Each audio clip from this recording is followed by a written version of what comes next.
Bonjour à tous et bienvenue dans cette nouvelle vidéo. Aujourd'hui, nous allons étudier l'impact qu'a le pervers narcissique, que ce soit un homme, que ce soit une femme, sur le médium. Donc un médium, ça peut être un homme, ça peut être une femme.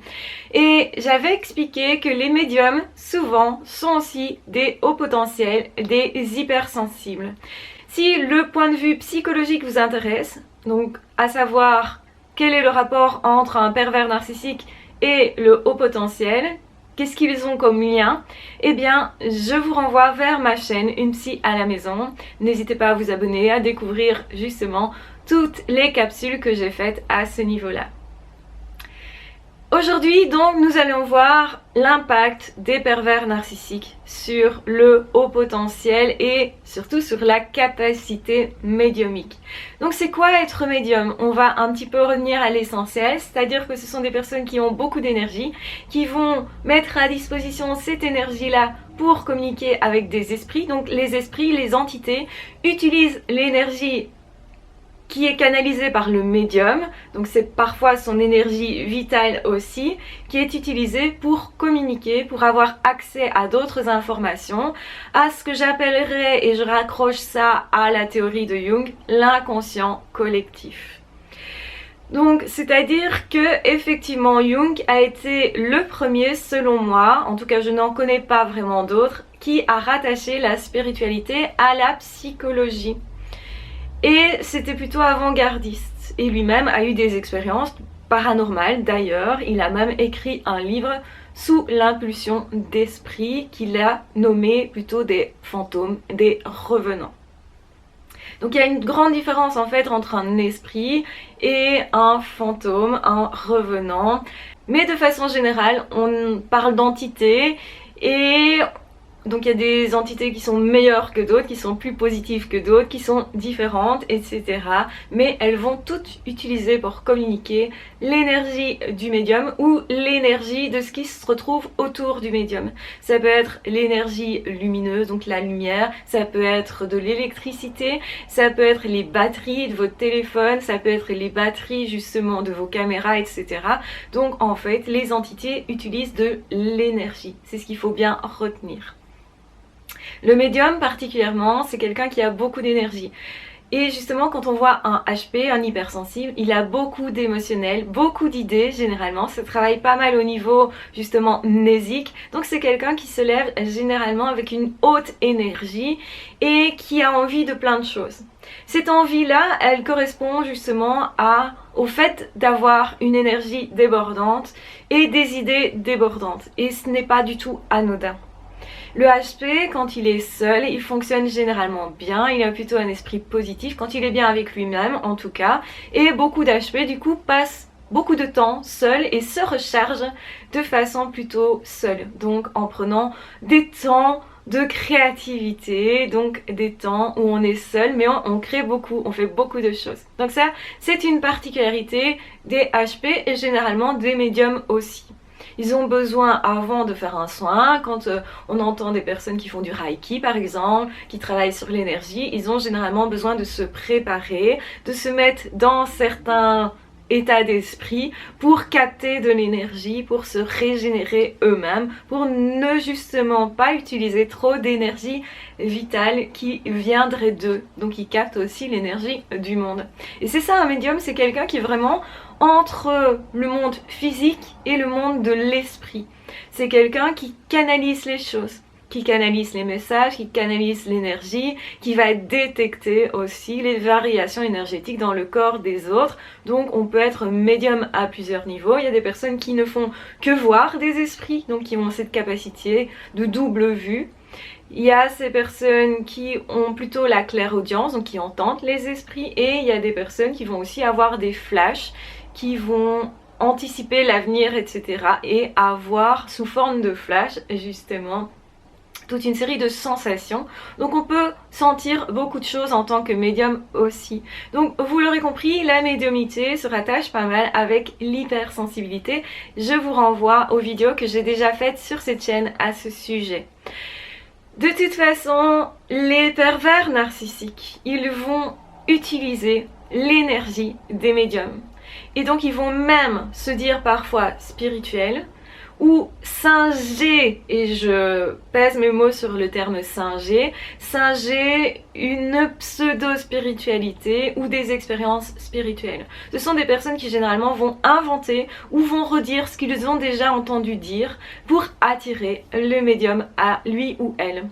Pourquoi ça? Parce que les pervers narcissiques particulièrement sont en mode survie et ont besoin d'énergie et vont avoir besoin de personnes très énergétiques justement pour leur prendre cette énergie-là. Comment vont-ils justement œuvrer? Ils vont essayer de toucher émotionnellement le médium, donc le HP, l'hypersensible. Comment? Eh bien, généralement en lui apportant ce dont il aurait besoin. Donc en se faisant passer pour très gentil, en emballant son cadeau si vous voulez, qui est un cadeau pourri on va le dire, mais en charmant le médium. Si vous voulez, le médium c'est quelqu'un qui a l'habitude d'aider les autres, qui a l'habitude de partager, qui a une certaine volonté justement d'aide et qui veut établir des relations. Donc des relations normales, ce sont des échanges d'énergie où les deux se sentent nourris, remplis, ravigorés et justement où les deux personnes vont être bien après cet échange-là. Donc, ce qui se passe avec un pervers narcissique, quand on est en relation avec un pervers narcissique, on se sent vidé énergétiquement, on se sent confus, donc ils vont brouiller nos émotions et nos pensées, et surtout ils vont nous prendre notre énergie vitale, le côté joyeux que l'on a avant de les rencontrer, généralement on le perd en leur compagnie.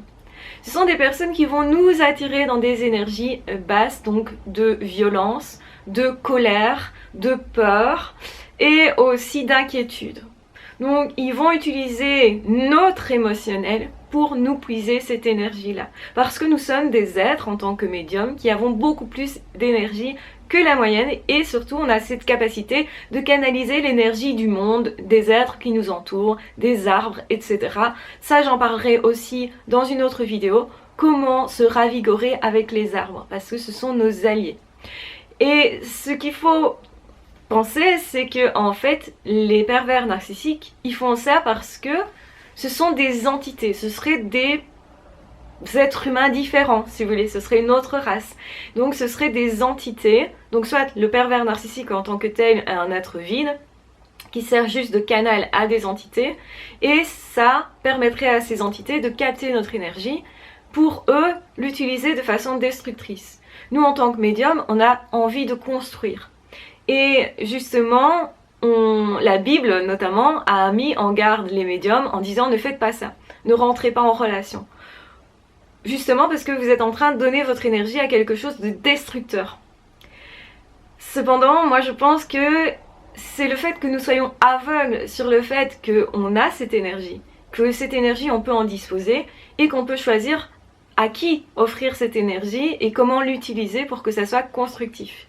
C'est le fait qu'on soit aveugle et pas conscient, si vous voulez, de l'énergie que nous avons en tant qu'être humain et surtout quand on est hypersensible, qui fait que ces personnes-là peuvent venir se nourrir. Et c'est pour ça que j'ai beaucoup parlé des pervers narcissiques sur ma chaîne Une psy à la maison, pour que vous soyez conscient du mécanisme.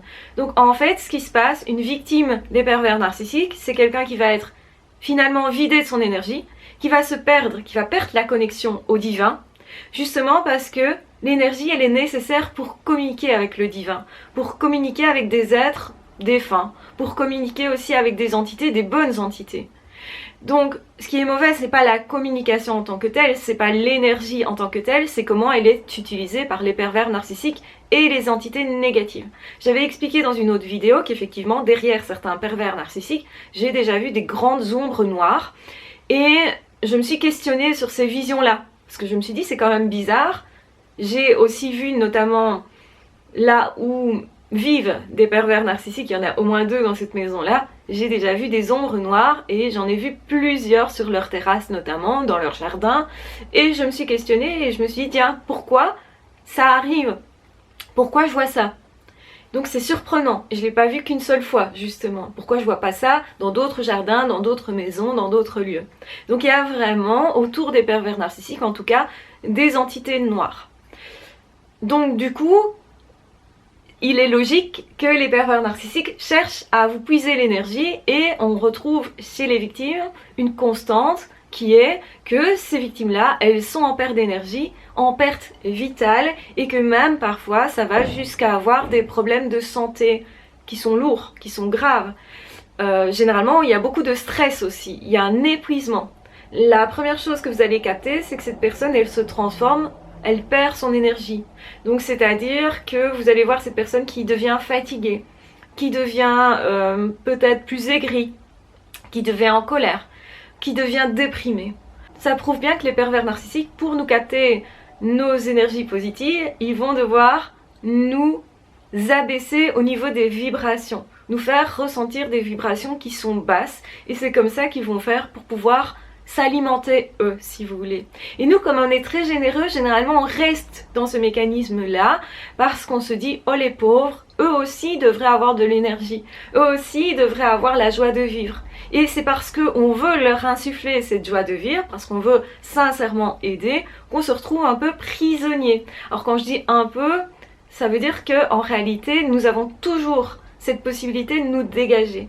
Mais que finalement, on ne se rend même plus compte, comme on n'a plus la connexion avec le divin ni avec nous-mêmes, on ne se rend même plus compte de ce qui est en train de se produire. Donc conscientiser, éveiller les gens à ce qu'est la perversion narcissique m'a semblé être un travail primordial et me semble toujours être un travail primordial. Je pense sincèrement qu'il y a des personnes qui du coup parlent de la perversion narcissique sans avoir ce lien au divin et du coup ne voient pas ce côté énergétique. Généralement quand on voit un médium au niveau de l'énergie, et ça je peux en témoigner, on voit un halo de lumière autour de cette personne-là. Lumière blanche non aveuglante, douce en fait, et on ressent de l'amour, on ressent quelque chose de particulier. Ce qui fait que les médiums entre eux, ils peuvent se capter. Ils peuvent tout à fait dire, ah tiens, votre fille a un talent particulier, est aussi en rapport, en relation avec ce monde de l'invisible. Et ce monde de l'invisible, il n'est pas si invisible que ça pour les médiums justement. Nous, on voit les choses, on voit des gens en plus, on voit des énergies en plus, on peut voir des boules d'énergie, lumineuses ou pas, on peut voir des ombres, et on peut voir des personnes comme vraiment avec une lucidité surprenante, et on pourrait les décrire. C'est assez intéressant de vivre en tant que médium parce qu'on se rend compte qu'il n'y a pas juste un seul monde. Le monde, il est multiple, il y a énormément de mondes, énormément d'entités, et je peux pas prétendre tout connaître, tout savoir, parce qu'en fait je ne suis qu'un petit grain de sable.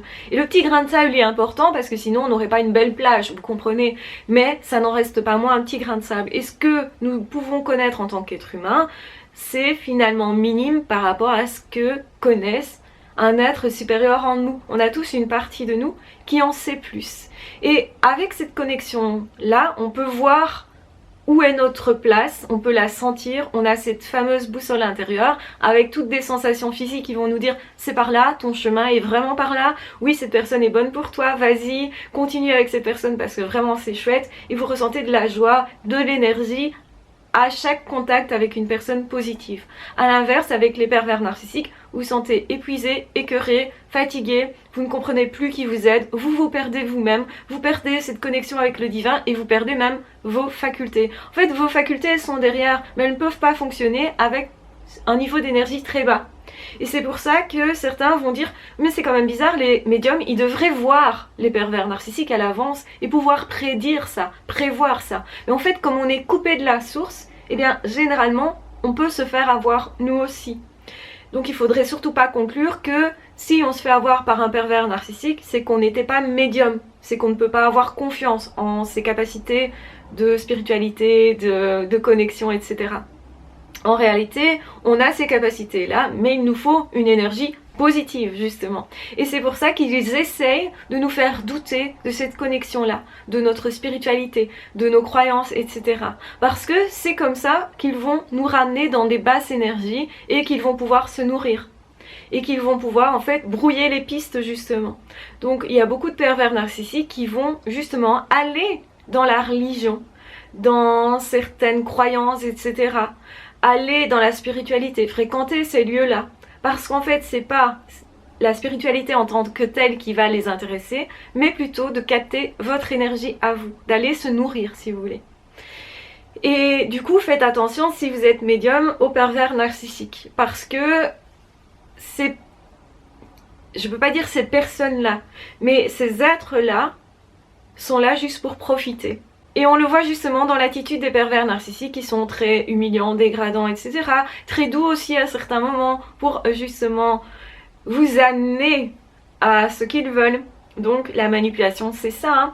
C'est vraiment vous faire faire des choses que vous ne voulez pas et vous faire vous retrouver dans des situations où vous êtes en train de vous perdre et surtout où vous perdez les capacités de partage, de joie de vivre avec d'autres personnes, avec vous-même, où vous perdez le lien fort avec la vie.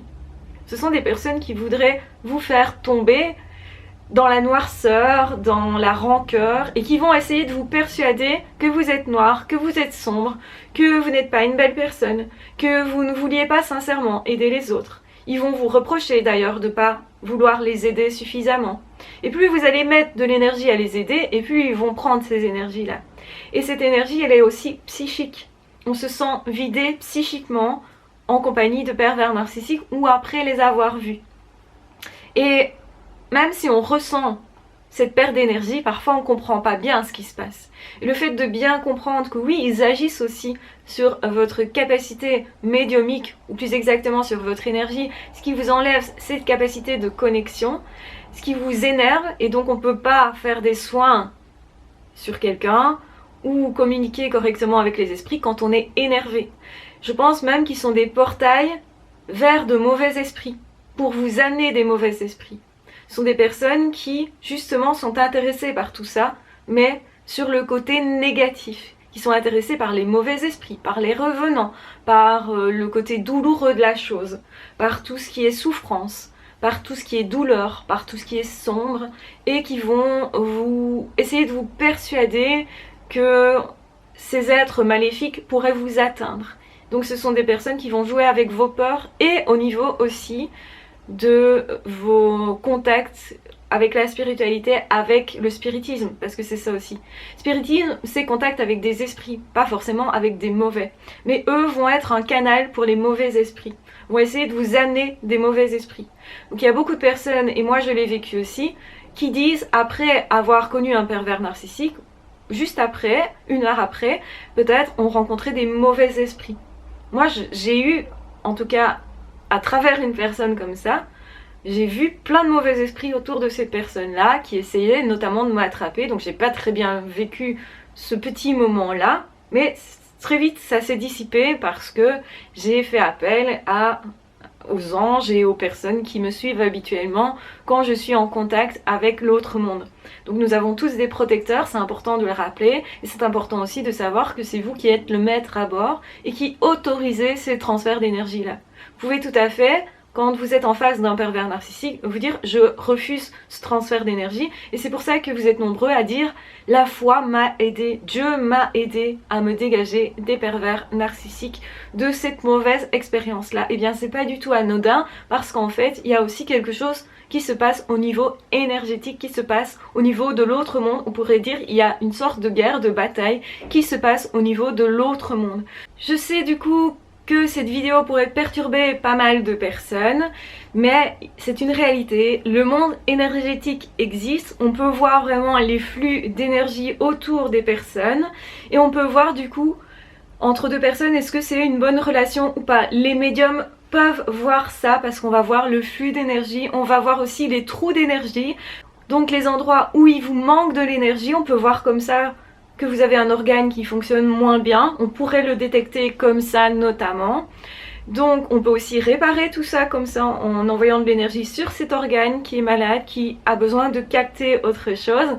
Et bien sûr les médiums doivent apprendre à se protéger au niveau énergétique, donc à mettre des barrières à certaines personnes autour d'eux et aussi à se régénérer. Et ça j'expliquerai dans une autre vidéo comment on fait quand on a besoin d'énergie en tant que médium pour se régénérer, parce qu'effectivement on peut en trouver et c'est pas chez les autres qu'on va aller chercher de l'énergie, absolument pas, ça c'est une mauvaise façon de faire. C'est ce que font les pervers narcissiques, ce sont des entités qui du coup vont happer à travers ces personnes perverses narcissiques votre énergie, ou bien l'entité est à l'intérieur du pervers narcissique. Ce qui pourrait expliquer d'ailleurs que les pervers narcissiques ont toujours l'air d'avoir une double face. Moi je pense sincèrement qu'il n'y a pas de bon dans les pervers narcissiques malheureusement, même si c'est ce qu'on aimerait croire nous en tant que médium. Je pense sincèrement que finalement c'est pas exactement des êtres humains, c'est pas exactement le même fonctionnement qu'un être humain normal, en tout cas au niveau énergétique. C'est l'hypothèse que j'ai, et bien sûr tout ça, on pourrait dire ce ne sont que des hypothèses. Si vous n'êtes pas médium, c'est vrai que je ne saurais pas vous prouver ce que je suis en train de dire parce qu'il y a des choses qu'il faudrait vous montrer tout simplement. Et donc voilà, j'espère que cette vidéo aura aidé les personnes qui sont médiums, qui se posaient des questions, qui se demandaient comment ça fonctionnait.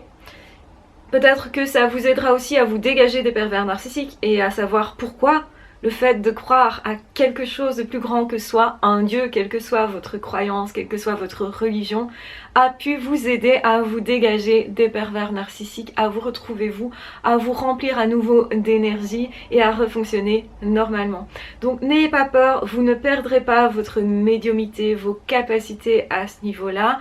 Une fois que ces personnes-là sont sorties de votre vie ou que vous avez trouvé un moyen justement de vous protéger suffisamment au niveau énergétique, vous allez récupérer vos capacités, vous allez redevenir davantage vous-même, vous reconnecter à vous-même. Et c'est pour ça que c'est super important, quand vous avez connu des personnes perverses narcissiques, de garder au fond de vous votre joie de vivre, de garder cette capacité de jouer avec la vie, cette optique positive de la vie.